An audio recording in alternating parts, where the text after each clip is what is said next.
some whitelist based internet, nearly 50 or 60 websites related to vendors or those sort of things were allowed. It was not like it was an open internet. There was also a problem which we faced, and there was a dedicated SOC team monitoring abnormalities in the environment. So, gathering information, recon, phase 1. First of all, as a normal penetration tester will do, we started with the banner grabbing, what are the products being used in the environment, like are there Microsoft servers, are there mail servers using SendMail or Lotus Domino, what are the application servers, what are the HTTP servers, all the applications or servers which are facing the internet. The list and the product of vendors was created over the time. It was a very slow process. One thing I would like to tell you, for this whole penetration test, we took nearly 3 months, most of which part we spent inside the environment of the victim or the client. And I will be using the word victim and client, it's the same thing. Then the listing of possible targets was done, both humans and machines. Machines were obviously from the internet, they were DMZ machines facing the internet. Humans, we tried to actually contact, to make some contacts. By social engineering, we actually tried to list down human assets with higher access to the things, like a network lead, a technical support lead, these sort of guys we were looking for. Obviously, the starting place was looking through the internet application facing the internet, looking for some contacts, some help desk contacts, some job contacts, something. So we got helpless at our client. So what next? Some small bug into the environment, into the target portal of application was discovered. It was something like if we are clicking, data is not being properly sent, or we are being asked repeatedly to enter the data. So next, we keep on mailing the help desk to that, okay, you guys are not able to resolve the problem. I want somebody with authority or somebody with some technical knowledge to get involved into this. Eventually, after a few mail exchange, we start having some guys in CC in our mail trails. Possibly someone from technical support, not only a help desk personnel, or it was not clear at the time. So the basic idea, as I told you, was to get someone who has access to the internet. Like again, it's a bad practice in our environments. Somebody who's leading a team, even if he's not having any use, he'll be getting admin access. It's like an ego issue to see I have admin access. And it's funny that why do they do internet browsing using admin access? That is the last thing to deal with that. So yes, this is the basic thing. To get someone also, generally a person with higher authority will have access to more data. That is for sure. A person who is, for example, again leading a network team is maybe possibly having access to all the network devices in the environment. So that was also the idea of getting someone involved into our mail trail so that we can later on social engineering the guy or the girl to get more access, or the access equivalent to that guy.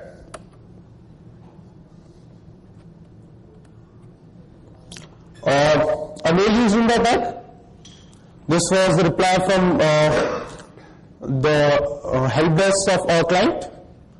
And this is, we're asking that no, you guys are not able to solve our problem. We need someone to get involved, someone with more authority to get involved into this.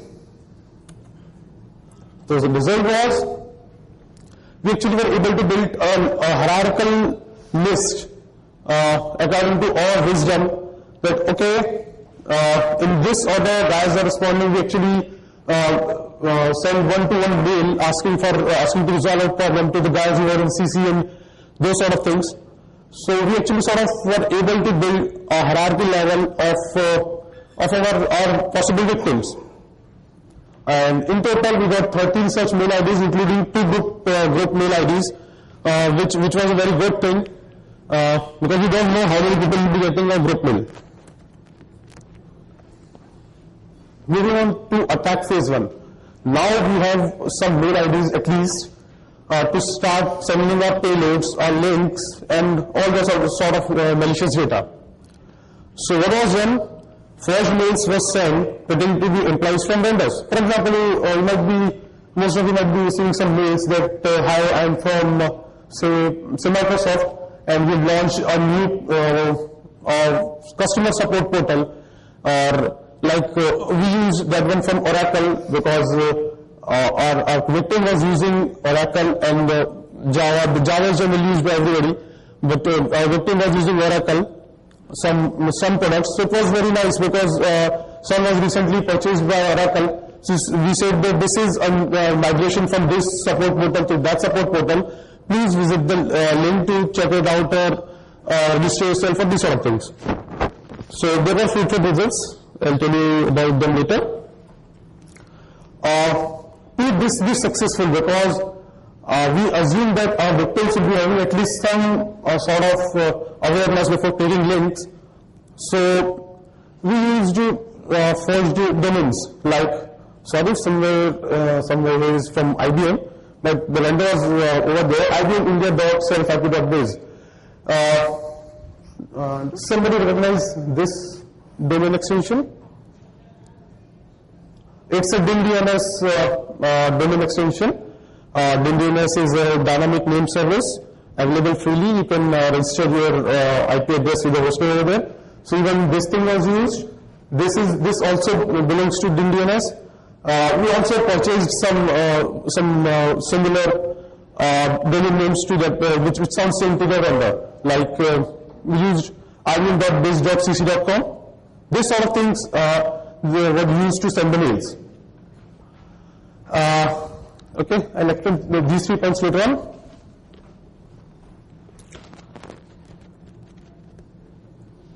No. Okay. So what we send to those mail IDs?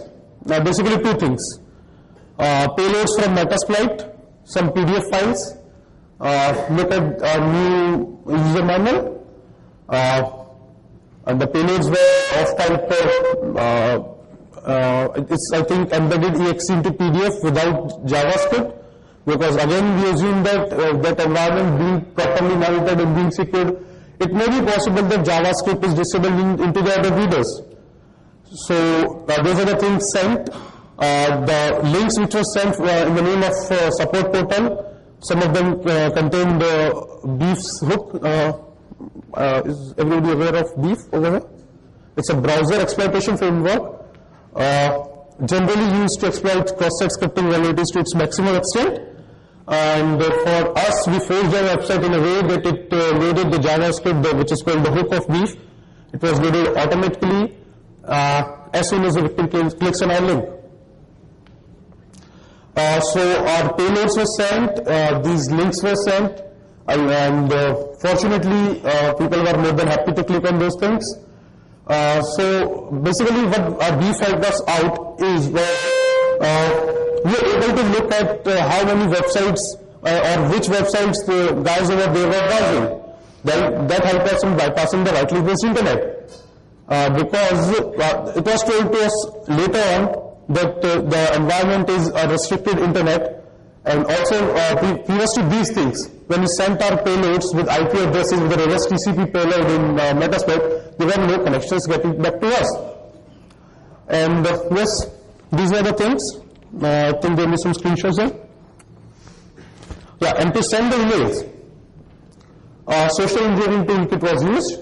It's a nice tool available in Backtrack for free. So this was the way we got our zombies in Beef. Zombies in Beef are, we can say, compromised clients or compromised browsers. So these were the things we got from our fake customer support portal. Now we're able to look at what the browser was used to visit the site for. After this, we were able to precisely send our Metasploit payloads to the victims in form of PDF files. There are more things used from Beef that we might have a look upon later on. One more thing was the operating system used. Although we assume that it might be Windows XP, and yes, it was Windows XP used. SET, Social Engineering Toolkit, available in Backtrack 4. This is a website attack vector being used. We chose to clone a website belonging to a vendor. It is cloning it. And after that, Windows Meterpreter reverse HTTPS. Why a reverse HTTPS connection? First of all, there was a very good address filtering there in the environment. We are not able to connect back to any of our attacking machines. Any of our attacking machines using reverse TCP because of proper address filtering was there. Then we tried reverse TCP DNS for name resolution. Again, because of firewall, we are not able to get through it. A reverse HTTPS 443 will be allowed in any environment if there is internet access. We are able to get through the firewall, and because it's an encrypted channel, no IPS or any sort of defense mechanism was able to raise any suspicion because they are not able to look at the data stream. Yeah, this is a mail. We are trying to fit as a vendor. Greetings from somebody. We have launched a new support portal of clients. This sort of official mail. Actually, it's a very poor one. Still, guys were more than happy to click on it. Okay, this is the one we sent as a user of the client's portal. That hi, as per my previous mails, following is a problem I'm facing. And this was the link. And actually this was a very dangerous idea. We tried to actually spoof, not spoof, we tried to use the domain of our client. And you can see over here, it's a fake one. We actually tried to use the domain of the client itself. That is, somebody from help desk or someone will see that, okay, this guy is having, this thing most of you recognize? It's generally appended by products from IBM, generally, what I've seen, WebSphere, generally, for output encoding and different purposes. So, we tried to put it on our customer's domain name over here.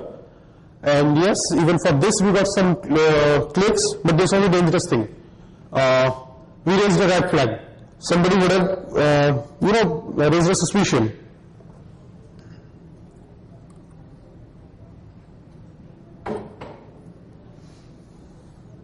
From Meterpreter sessions, which we got using those payloads and those links over reverse HTTPS, and you can see the advantage of group email IDs 1241, 1249, 1250. Most of the guys click the links almost together. Group mails, a team working together, clicking together.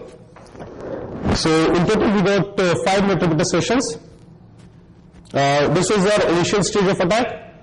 Up to now we have not exploited any vulnerabilities as of, only because even the PDF payloads we sent, they were actually having embedded Metasploit payloads into them. They were thoroughly tested, not to be flagged by any antivirus, using obviously VirusTotal, Threat Expert, some sandboxes, these sort of things. So yes, possibly they were not detected. But what if they were detected? So the security team or the SOC or the security operations team, it was necessary to distract them that okay, even if there were some payloads and links they were detected, there were some stupid viruses which sneaked into the environment.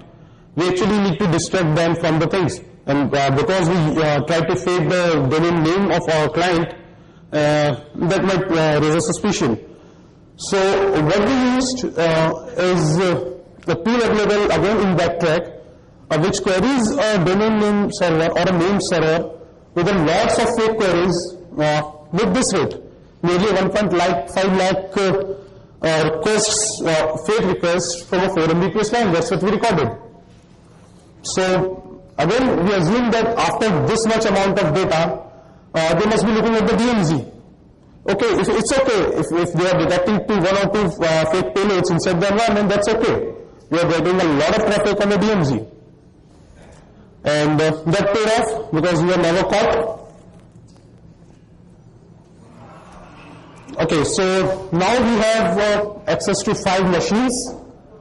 Some of them were fortunately, again, that Recon thing paid off.